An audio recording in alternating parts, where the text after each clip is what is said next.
Just. I like it.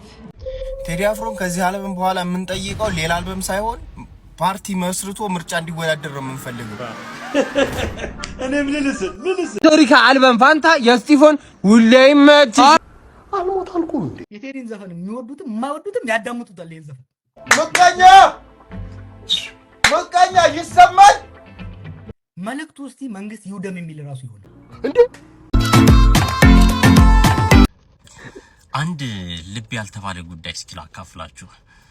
ማዲንጎ አፈወርቅ የሞተ ዕለት ቴዲ አፍሮና ጠቅላይ ሚኒስትር አብይ አህመድን ያፋጠጠ አንድ ነገር እንደተከሰተ ስንቶቻችን እናውቃለን? መስከረም 17 ቀን 2015 ዓ.ም ቴዲም ጠቅላይ ሚኒስትር አብይም በማዲንጎ ሀዘን ላይ ተገኝተው ነበረ። በዚህ ወቅት ታዲያ ጠቅላይ ሚኒስትር አብይ ከቴዲ አፍሮ ጋር የጋራ ፎቶ ለመነሳት ፍላጎት ነበራቸው። ከጠቅላይ ሚኒስትሩ ጋር ቴዲ ፎቶ መነሳት አልፈለገምና ሹልክ እንዳለም ይነገራል። ከዛን ጊዜ ጀምሮ ጠቅላይ ሚኒስትር አብይ አህመድ በሱ ላይ ቂም እንደያዙበት ይነገራል። ቴዲ ይሄ ቀድሞ ገብቶት ነበረ።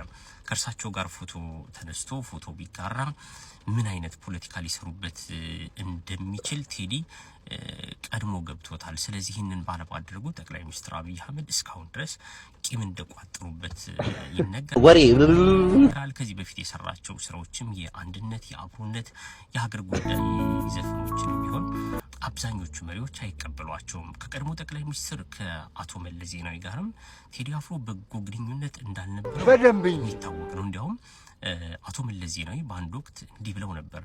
አዝማሪን ብሔራዊ አጀንዳ ህዝቡ ማድረጉ ብሔራዊ ንቃት እንደሚጎለው ማሳያ ነው ሲሉ ቴዲንም የቴዲ ደጋፊንም ሸንቆጥ ማድረጋቸው የሚታወስ ነው። ቴዲ ግን በራሱ መንገድ ህዝብንና መርህን ተከትሎ የጥበብ ጎዳናውን ገፍቶበታል። ለዚህም ሳይሆን አይቀርም ቴዲ አፍሮ አዲስ ስራ ባወጣ ቁጥር፣ ሙሉ አልበም ባወጣ ቁጥር፣ ነጠላ ዜማዎችን በለቀቀ ቁጥር በመንግስት በኩል እያንዳንዱ የሚሰራቸው ይዘቶች፣ እያንዳንዱ ዜማዎች እየተፈተሹ ቴዲ ላይ ጫና የሚያርፍበት የተለያዩ አገር ውስጥ ያሉ መገናኛ ብዙሃን የሱን ስራዎች እንዳያስተላልፉ የሚታገዱትም በዚህና በመሰል ጉዳዮች እንደሆነ ብዙ ይነገራል። ለማንኛውም የቴዲ አፍሮ አዲሱ ኢትዮሪካ ስራ በጣም ደስ ይላል። ጃስ በነገራችሁ ላይ ማለት ነው።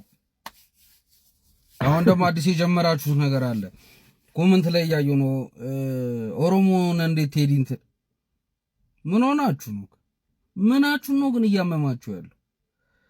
ከመቼ ጀምሮ ነው ተነስታችሁ ከብሔር ጋር ያገናኛችሁት?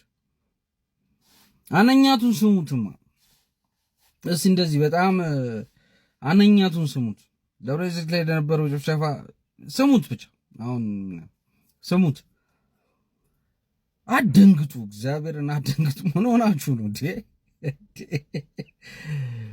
ምን ሆናችሁ ነው? ልወዳደር እኮ አይደለም ያለው ለዝፈን ያለው ህዝቤ ጆሮ ደማ። ደግሞ እስከዛሬ የቆየውም ያው የተመሰከረለት ነው፣ እያያችሁ ነው። እስከዛሬ የቆየውም ለጀማሪ አርቲስቶች፣ ለነባሮች፣ ከሱ በታች ላሉት እነሱ ሲያወጡ ኧረ እነሱን ማዳደበዝዝም ብሎ እንዲህ አይነት ሀምብል ሰው እናንተ ዛሬ ተነስታችሁ ሁዝ ቴዲ ማነው ቴዲ አታስቁኝ።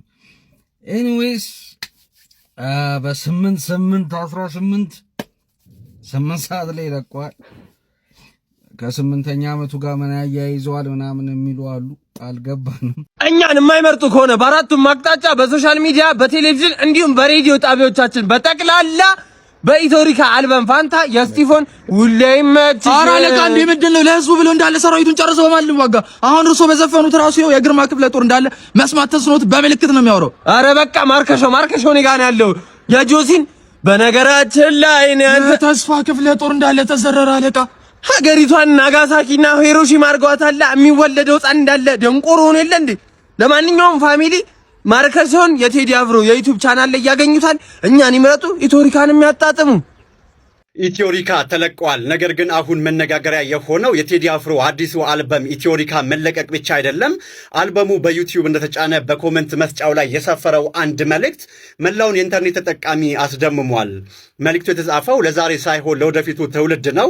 እንዲህ ይላል። ይህ ዘፈን በ2050 የምትሰሙ ሰዎች ሁሉ እኛ የ2018 ነዋሪዎች ሰዓቱ አልደርስ ብሎን በጉጉት የጠበቅነው ታሪካዊ ስራ መሆኑን እወቁልን ይላል። ከኛ ተማሩ። ዘረኝነት ሰላም ነስቶን የነበረ ቢሆንም ፍቅር ግን ያሸንፋል። ይህ የዘመኑ የፍቅር ምስክርነት የተባለው መልእክት በብዙዎች ዘንድም በከፍተኛ ሁኔታ የተጋራ ይገኛል። እናንተ በዚህ መልእክት ላይ ምን ትላላችሁ? ቴዲ አፍሮ ለእናንተ ምንድን ነው? ሀሳባችሁን በኮመንት ላይ አጋሩ። ለተጨማሪ መረጃዎች ደግሞ አንድ ኦፕሽናል ጥያቄ ጠይቃለሁ። ኦፕሽናል ነው፣ ላለመመለስም ትችላለህ። የፖለቲካ ኢዲዮሎጂ ምኑ እንደተጠበቀው ነው። መግለጫ እንኳን እንዳያወጣ ቴዲ አፍሮን አፍነውታል። ምናልባት ሰምተህ ይሆናል ብዬ አስባለሁ። እና መግለጫ ሙዚቃ ነው። ምንም በኢህአዴግ ዘመንም ታውቃለህ ያወጣ ነበር፣ መግለጫም ያወጣል፣ ሙዚቃም ያወጣ ነበር። የዛሬ 8 ዓመት ራሱ አውጥቷል 2017። ያኔ በቀውጢው ጊዜ 2017 ሚያዝያ ላይ ነው ያወጣው። ያኔም ኢህአዴግ ነበረ መጨረሻ አካባቢ አውጥቷል። ያኔም ችግር አልገጠመው። እና ምንድን ነው የምታየው? አፈናው ምንድን ነው የሚነግረን ነው? እንዳለ ፖለቲክሱ ሌላው እንደተጠበቀው ነው። በጣም ይወዱታል ማለት ነው። ፕሮሞሽን እኮ የሰሩለት ክሬዲት ፕሮሞሽን በወሬ እኔ ለምሳሌ ሙዚቃም ብዙም ስለማልቀጣጠል እንደሚወጣ አላውቅም ነበረ። ስላፈኑት ግን እኔም ሰማሁት። አይ ቲንክ አብዛኛው ሰው አሁን ካለው የኢትዮጵያ ችግር በኢትዮጵያ ውስጥ ህዝቡ አሁን ከፍተኛ ችግሩ ኑሮ ውድነት ነው። ሁለተኛ የሰላም እጦት ነው። ስለ ሙዚቃ ብዙ የሚሰማ ሰው የለም። መግለጫ በመከልከል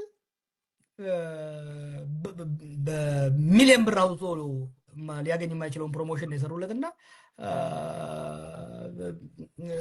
እድለኛ ነው። ሊያመሰግናቸው ኮምፕሌን ሊያደርግ ሳይሆን ሊያመሰግናቸው ነው የሚገባው።